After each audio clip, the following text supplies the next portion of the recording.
the globe to talk about a wide variety of topics and issues within the fascinating world of sexuality. Thank you for joining us, and welcome to Sex Talk. Good evening, and welcome to Sex Talk with the Siegel Brothers. My name is Dr. Richard Siegel, and I'm a certified sex therapist. And I'm Larry Siegel, a clinical sexologist and certified sexuality educator. And my awesome big brother. Yes. Good to be back. Yeah, same here. Happy July. Yeah, we're already Halfway in through July. this year Unbelievable. already. What happened to June? What happened to June? Wow. We are on the radio in South Florida on 95.3 FM and 1470 AM WNN. Give us a call. Our phone line is 888-565-1470, though we will be welcoming a guest this evening. Mm-hmm. And we're live streaming on Facebook if you're joining us. Hello. Please be so kind as to hit the like and share buttons and spread the word and get everybody talking about sex on Monday nights. Because what better thing is there to do? Absolutely. Talk about politics? No. Bang our heads against the wall? No.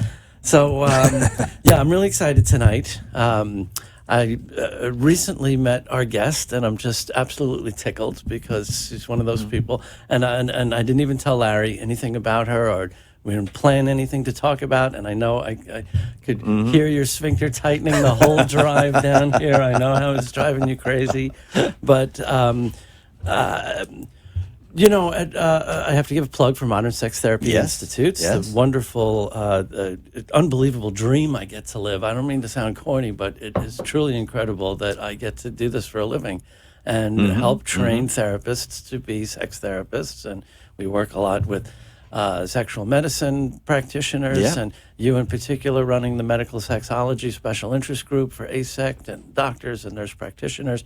And, of course, most of the therapists that come through the institutes don't have, you know, they're doing it because they want to be sex therapists. Right. And they kind of start from square one and learn about how to be a sex therapist. And every once in a while, you know, sometimes they're very seasoned therapists, but still just, you know, are starting the study of sex. But every once in a while, a student comes along that just, you know, they've got it. They've been doing it for a long time. They're just going through, finally jumping through the hoops to make it official, right? And that's what Erica Miley struck me as. She's fun, she's dynamic, she is a podcaster. Great minds think alike, you know. Her show is called Sex Talk with Erica Miley. Oh, nice. I think she's on the line. I don't know if she's coming on the video, but I'm just gonna quickly read her bio while we're hopefully getting all the technology straight. She's a mental health and sexual health therapist, a podcaster, educator, and all-around nerd, in her wonderful words. We're all sex geeks. Erica often works with people dealing with shame around sex. She also, like most people, she also works with folks who've had bariatric surgery, and that's an area that we've talked a lot about, this screaming need, just one of dozens, but just another need. There she is. Hi, Erica. Hey, Glad you Erica. join us while I'm saying great things about you. So I hope we'll talk about that tonight. Her podcast is Sex Talk with Erica Miley. Her practice is the Center for Mental and Sexual Health. And I don't want to divulge too much, but I know she's at least this public about it on her website, so I'm not letting any divulging any personal info when I say she's out as bi-coastal. She's both in Southwest Florida and the Pacific Northwest. I don't know how you manage running practices in Florida and Washington and Idaho. Is that right? Yes. So you have like billions of frequent flyer miles, and but that's not like a marginalized professional identity, is it? Well, welcome to Sex Talk. Thank you for joining us. Say hello to my brother Larry. Hey, how are you? We've been Facebook friends for a couple of months now, so now I'm glad to actually see you at least in two dimensions. Yes, I'm so glad to. I'm just so tickled to be with both of you. I'm a big fan of both of yours. Thank you. It's mutual. Like nerding out, really. Yes. And I just heard you just interviewed another mutual friend, David Lay, who we've had on this show as well. And we all seem to, you know, when we find each other in these small professional circles and networks and conference families, you know, and certain people, you just get that they're lightning rods, and just you know who's the the biggest party at the bars at conferences, and who draws the most controversy in their conference workshops. And so tell us how the podcast came to be. And, well, just like my late mentor used to ask people, how'd you get into sex?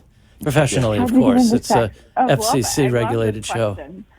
I love this question so much because it's like, I think the way you said this, you started the show is like, you can't believe you get to do this every day. Yeah. And I feel exactly the same way. I started off my career in social work, doing lots of casework and things like that, and eventually found my way to individual therapy. But this started a really long time ago with, I'm sure the both of you were familiar with the show, Talk Sex with Sue Johansson. Sure. Oh, sure. Yeah. I saw that show, I think the first time I was probably 10 or 11. And this was back in the day. And I just thought, that's the coolest lady I've ever seen. And that's the coolest gig I've ever seen in my life. Like, you get to be on TV and like show sex toys and talk about it like it's like she's at the dinner table. Like, I just thought that was really, really amazing, even as a pretty young kid in the early adolescence, right? Yeah. So, We all noticed early on that old ladies can get away with saying things that the rest of us can't. Yeah. Yeah. I guess I just didn't, I never got that cue. I just kind of, once in a while my husband will be like, not everybody talks this loud at the table about this. Right. Yeah. But I remember hearing Dr. Ruth say, don't forget the clitoris. Yeah, I thought, if I say that, people are going to get squirrely. Right. Well, especially if you say it like that. Exactly. Yeah. So, yes, I'm bi-coastal. My entire practice is online, and it has been for just about, we're coming up in a year and a half. I just hired my first 2 therapists. Shout out to Jen and Roshi out there, probably listening. Excellent. And they're treating folks here in Florida.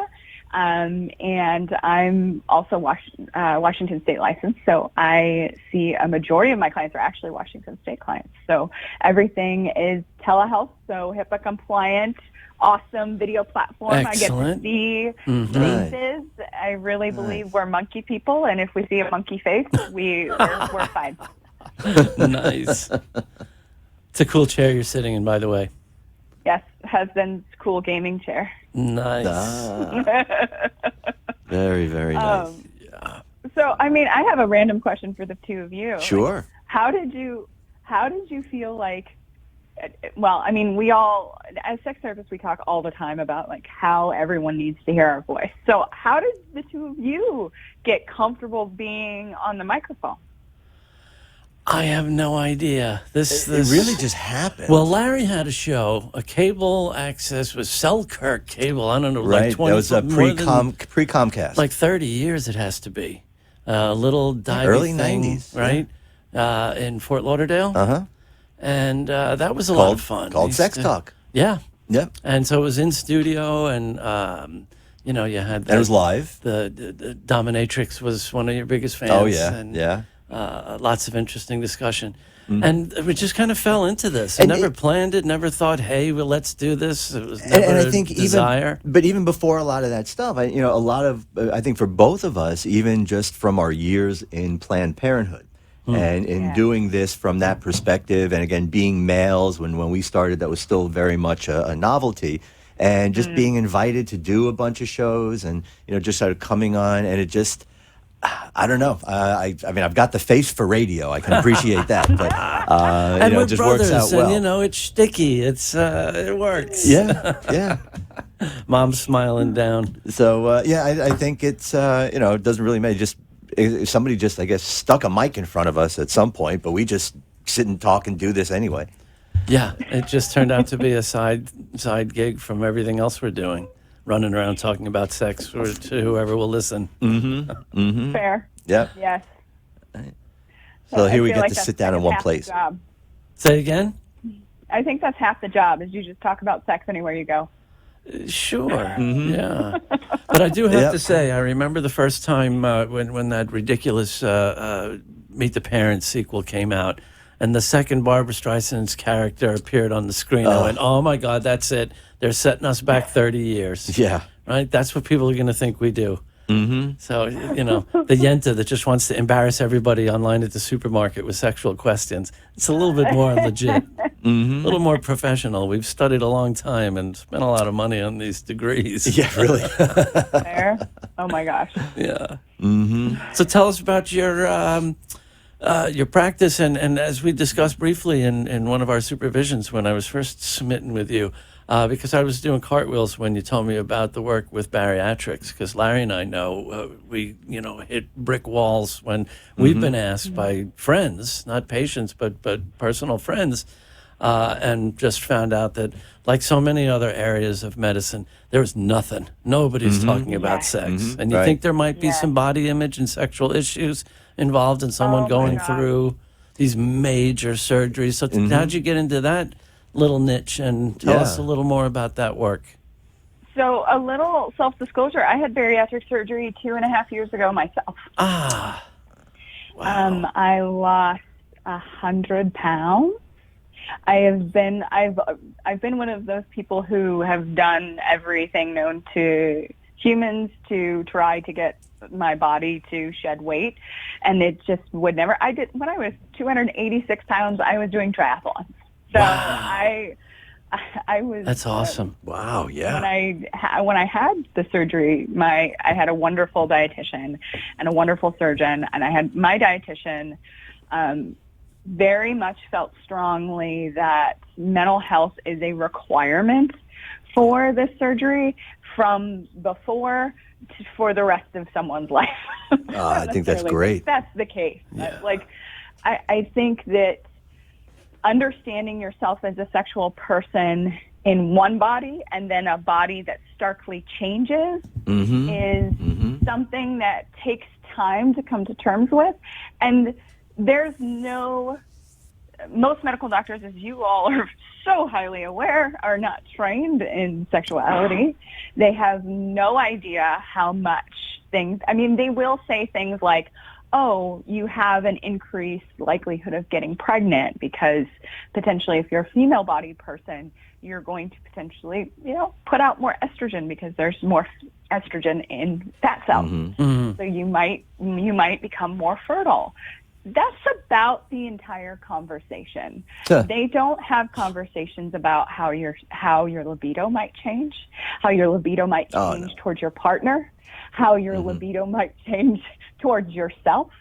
Right. How you all of a sudden have this body and you are now seen by our social world, because when you are overweight, oftentimes you're invisible. So people will go to great lengths to become visible, and then all of a sudden, after they have lost weight fairly quickly after the surgery, they become visible so much faster than they anticipated. Yeah.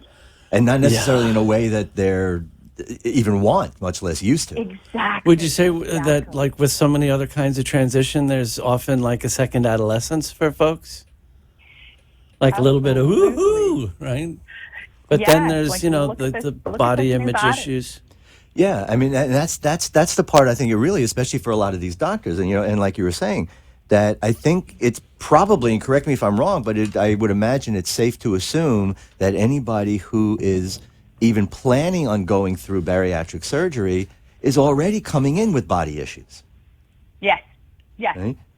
So 100%. that's kind of the starting point. Right? And then all of the things, the impacts around sexuality and sexual function and all that stuff. And then you add, I think, the physical changes and all the other things. I can't see it not being a big ball of confusion in a lot of ways. The change, how do you proceed with these changes? What's the new script? And as we've talked about before, we have to remind doctors all the time that there are people that are attached to those isolated body parts that they tend to focus on. Right? So again, They're mechanics. They're glorified mechanics. We love them. Right. No, exactly. But as I've often said too, you could be the greatest mechanic in the world. It doesn't make you a good driver. So even that idea of learning that there's an association between body changes and libido, like you were saying, I don't know that that's ever really addressed, is it?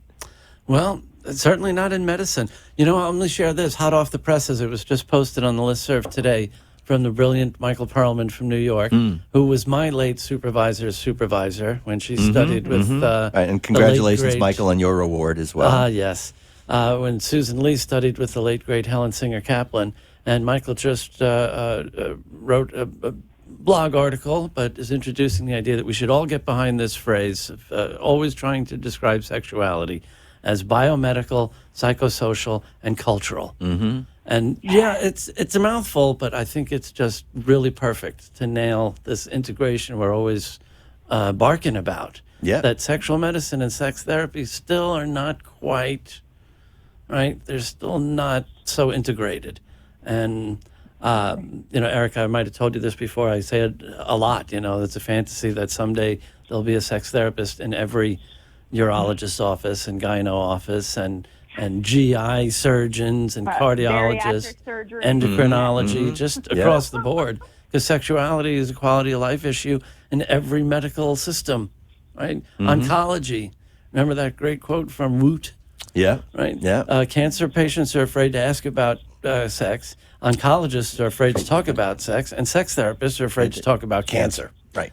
But happily no longer. Now there's brilliant, wonderful sex therapists that are doing incredible work in that arena as well. So Erica, and since that's kind of a focus that you have, what are some of the, again, other than just sort of the global body image and issues kind of thing, what kinds of specific issues do you find are most common with people going through bariatric surgery? Desire. Big surprise here, right? That all of a sudden maybe you have more desire than you've ever experienced before, and your partner and you have never had a conversation about this might be on the horizon after the surgery, and they're still kind of going along that same path and the same thinking of patterns of your typical sexual behavior before the surgery.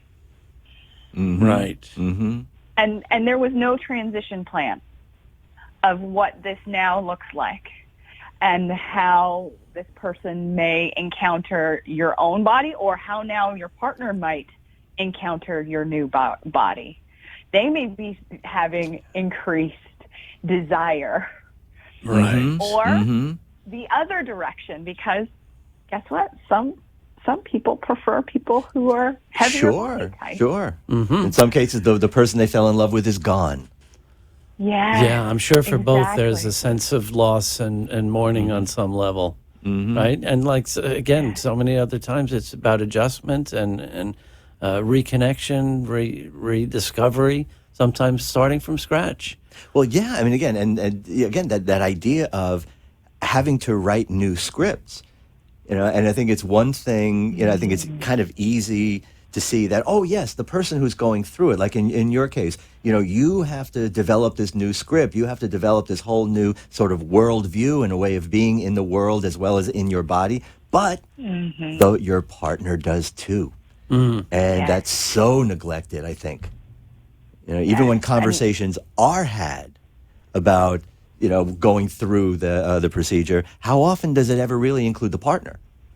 Yeah, I mean, we talked about it. Remember, we had never. Yeah, probably. Yeah, approximately never. We had Stephanie Bueller on the show talking about sex and pregnancy, and how ironic is that the thing that makes people obstetric patients doesn't get talked about. They don't talk about it at all. During pregnancy, around labor and delivery, after going home with the baby. Nothing. It's pretty bizarre. So here's a little game we like to play. Boy brain, girl brain. Right? When we have female-identified therapists, and since we're two dudes that usually talk about men's issues and are always stressing the idea that sexual health and so many of the problems associated with poor sexual health ultimately are men's issues, including pregnancy. Absolutely. So give us your little take, elevator spiel on working with men and how, you know, the same, the different. What do you see? What's your clinical experience in working with men, particularly around sexual dysfunction and penis problems? So my beginning background in working primarily with men was in sex offender treatment in the prison setting. Wow. Part 2 is coming soon, I could tell. Funny enough, the same things I talked about in sex offender treatment are the same things I talk about in private practice, and not because all men are sex offenders by any means, but it is fundamentally shame, their inability to deal with shame, one. Two, an inability to express any feeling other than anger and happy. Yeah. Yeah. And that allowance that our culture fundamentally does not let men have any other expression or variety of feeling. And absolutely. I told you so she was unhelpful. great. Are you familiar with the term alexithymia? Sorry, one more time. Alexithymia. What does it mean? It's That kind of flat affect, limited. No. It's actually, and I think it's exactly what you're describing. This is exactly what I think is behind a lot of domestic and intimate partner violence for men. You know, and again, I like the way the specific words that you used. It's not that men don't feel anything other than anger and happy. It's all men are taught and allowed to express. And what happens is, again, men are just as emotional as women, to make just the basic binary comparison. But the problem is, when the emotions do start to come up, we don't know how to name them, we don't know how to recognize them, we don't know how to express them, so they get jammed up. And alexithymia just literally translates to without a language for emotion. Ah, and it's that's where men. so many guys get stuck. That's men. Yeah. The Y chromosome. That's totally it. Yeah. But one of my favorite lines, you know, the guy comes home from work and goes, "Oh, what a lousy day." And his wife says, "Oh, why don't you tell me about it?" And he goes, I just did. I think the other thing I often run into, especially when I'm working with men because I work with every version of relationship. So whether they're in a couple, a throuple, or whatever the case may be, their partners end up being the holders for all of their stuff. Oh, yeah. Can you elaborate on that? Explain that a little bit more. That's a great point. Like, I often see men, they will finally feel safe to be able to have emotion, and then they ask, or not ask, for their partner to hold them all. And the partner gets overwhelmed and doesn't know how to even navigate that. They have a hard time with their own feelings, let alone be able to manage someone else's, and hold them all and hold their confidence and be their friend and be all of these things that we expect from relationship, which, you know, Esther Perel talks at length about, but that's for another day.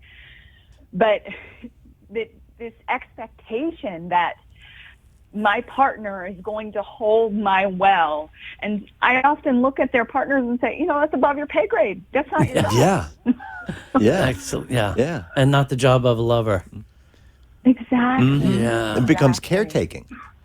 And it's a responsibility, and there's that's an inherently expectation. unsexy. After a while. But it's also, I mean, these are slippery things to try to hold on to. Yeah. And there are usually consequences when they drop. You know, if you're not doing a good job of holding them.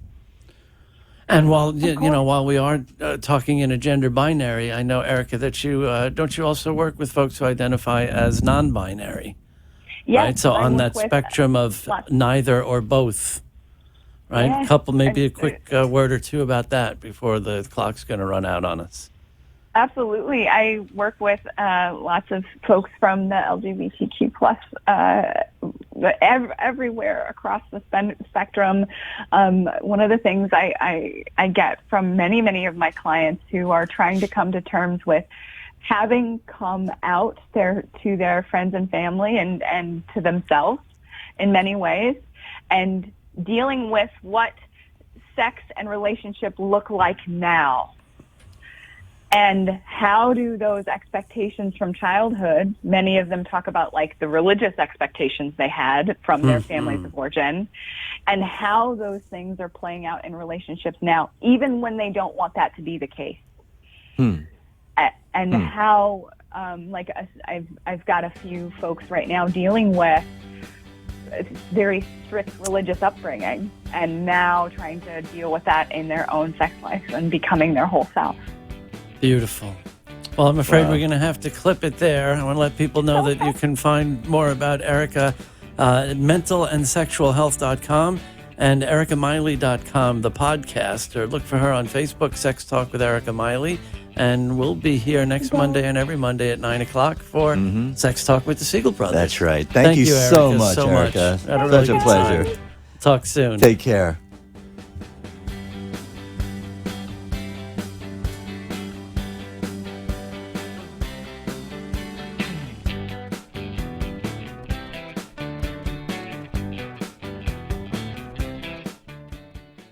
You've been listening to Sex Talk with the Siegel Brothers. Join us every Monday night at 9 p.m. on WNN, 1470 AM and 95.3 FM. Or watch live streaming video at AMP2 TV Productions on Facebook, or look for the shows on YouTube.